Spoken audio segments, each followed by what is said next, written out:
yeah, so let's get started. Since we don't do this daily, and we can't really do today in history thing.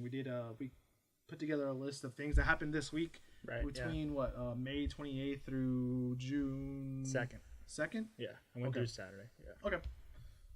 So yesterday, no, you did the 27th. So Sunday. I did Sunday to Saturday. Okay, Sunday to Saturday. Okay, yeah. Now it makes sense. Okay. Now I'm like, so it's a week. Not as that confused. is a week. That is 1 week. So we're gonna go through them. On May 27th of 1937, California opened up the Golden State Bridge to pedestrian traffic, which is kind of interesting. That's kind of cool because we're both in California. We're both Californians. Yeah. So that's pretty interesting to know. 1941, Germany's battleship Bismarck was sunk by the British Navy and Air Force. Wait, how was it sunk by the Air Force and the Navy? So it's a really interesting story. Just like real quick, I definitely encourage you guys to read about the construction and destruction of the Bismarck. It was one of two very heavy German battleships during World War II. It had a sister ship. I'm blanking on the name of it. But basically, it sunk the Prince of Wales, if I remember correctly. It was a British ship that was like very famous, an old ship for even World War II standards, but kind of like the symbol of the British Navy.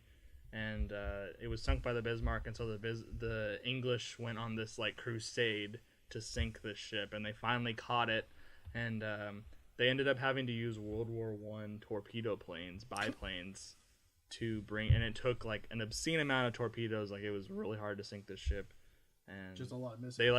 They made it their mission. They're like, you sunk this ship, like we're gonna bring down that battleship, and that's basically what they did. It's a really interesting story, a really interesting battle, and basically like a chase. That would be a good movie. They probably made a movie off that. I'm pretty sure. Probably in like the 50s, maybe or 60s. Yeah. I would guess. Anyway, it's a really interesting story. I encourage you guys to check it out. All right, so moving on, May 28th, which was yesterday. Napoleon in 1805 was crowned Emperor. in Milan. Yeah, he was crowned emperor in Italy. Crowned emperor. Okay. Yeah. And then after that, he sent his brother to rule Milan. I'm pretty sure if it was brother, but then later on, yeah, I just know about this. So the books I read. You just read that book. A couple of them, and yeah, because he sent his family around everywhere, to rule eventually, which was kind of interesting. But yeah. He remembers a lot of people. He repays a lot of people a lot of debts. Or not, I mean, they're not debts, but like anyone that helped him out.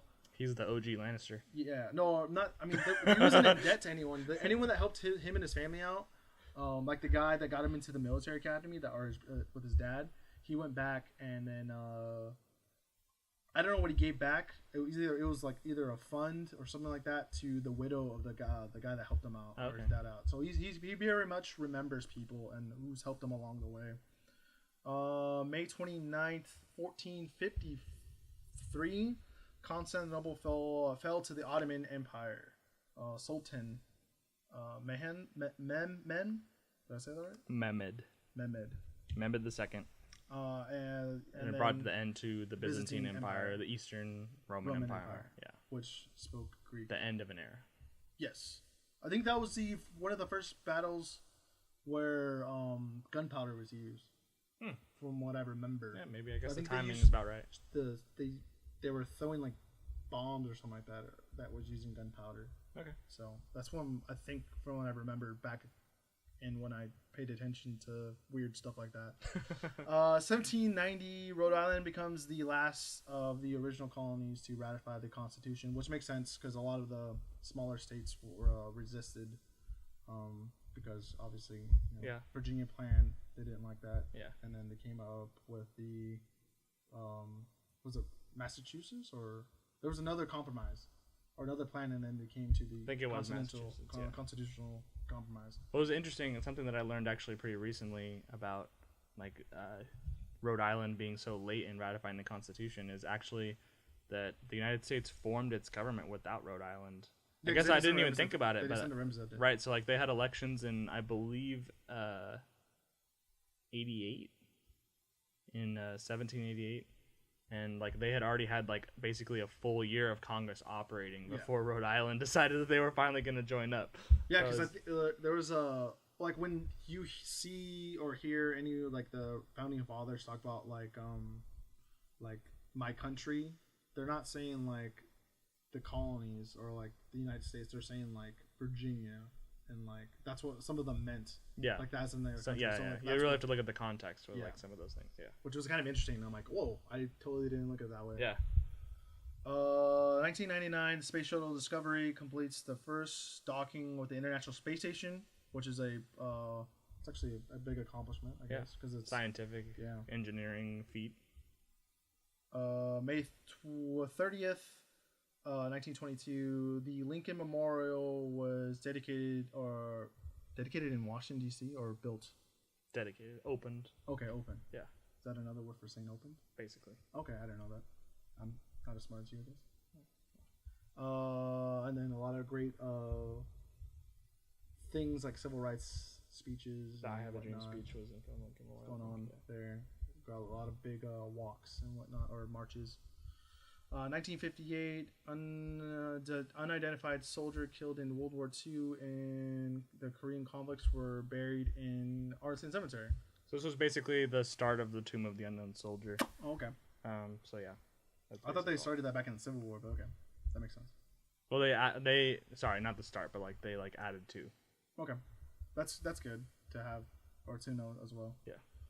June 1st, 1939, the Douglas DC-4 made its first passenger flight from Chicago to New York. So that's like the first just commercial flight? Yeah, I think so. Okay. Yeah. That makes sense. Actually, to note, yesterday as well was the first... I know it's not... Well, technically, it's kind of American history in a way. It was the first day of the 7 Years' War as well. Oh, okay. Yeah. And that was like the first day they had a casualty. I don't know. I just know that. 1980, Cable's news network CNN made its debut. Unfortunately, no, I'm just kidding. And being the first all-news station, which is kind of interesting because like you don't really think about that for us because like I guess there's a few of those. It's common now, I guess, but so it's kind of interesting because like all CBS, ABC, I don't think was Fox around back then. Maybe not. I don't think Fox News was around back then. So like that was kind of an interesting like because they did news and then they did their whatever broadcasts of the shows and stuff. And then June 2nd, 1946, Italy votes by referendum to form a republic instead of a monarchy. So this was following World War II, obviously, like at the end of the war, with Mussolini no longer in power, like Italy, for the first time in a while, kind of had a say in their fate. Well, didn't he die like in the 30s though? Or like early 40s? Early 40s, I think. Okay. But like well into World War II. Well, I mean, even it's kind of weird to think about, like, because I read Homage to Catalonia and like how how close that was to with like them as well, and even like Russia. It's kind of weird because like we're in different eras, so we don't see that like every day, in a sense. But it's kind of weird to see or to read that and see how close it is. But so that's this week in history. Let us know other stuff that happened this week in history as well if we missed anything. And that's cool. Yeah.